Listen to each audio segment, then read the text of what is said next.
بسم اللہ الرحمن الرحیم۔ جب دو عورتیں اپنی شرمگاہوں کو ایک دوسرے سے مل کر مزے لینے لگے تو اسے مساحقت کہتے ہیں۔ ابن قدامہ رحمۃ اللہ علیہ فرماتے ہیں کہ یہ دونوں عورتیں زانیہ ہیں، ملعونہ ہیں، جیسا کہ حضور پاک صلی اللہ علیہ وسلم کا ارشاد ہے، جب عورت کسی عورت سے شہوت پوری کرے تو وہ دونوں زانیہ ہیں، البتہ ان پر حد نہیں کیونکہ دخول نہیں پایا جاتا، ہاں ان پر تعزیر ہے۔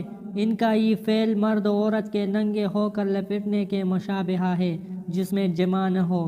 علامہ علوسی اسے لواطت سے ملاتے ہیں۔ یہ بیماری بھی قوم لوط سے شروع ہوئی۔ حضرت حذیفہ رضی اللہ تعالیٰ عنہ سے روایت ہے کہ قوم لوط پر عذاب ثابت ہو گیا جب عورت عورت سے اور مرد مرد سے اپنی شہوت پورے کرنے لگے۔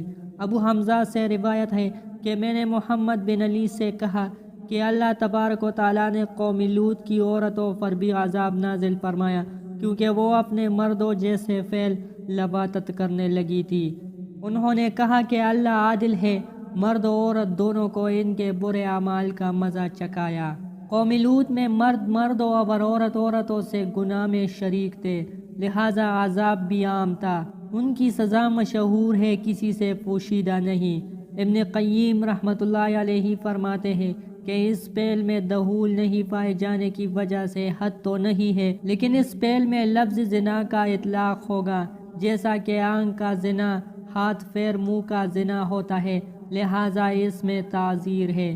لیکن حد نہ ہونے کا یہ مطلب نہیں کہ یہ گناہ ہلکا ہے، ایسا نہیں، بلکہ عورت بے حیائی کے راستے پر چلے گی تو اس کو اپنے قدموں کو بے حیائی کے راستے پر چلانے کا عذاب ہوگا۔ عورت اس کام کے لیے تیار ہو گئی تو دنیا میں تو صرف تعزیر کے ذریعے اس گناہ سے پاک کیا جائے گا، البتہ آخرت کا عذاب بہت بڑا ہے۔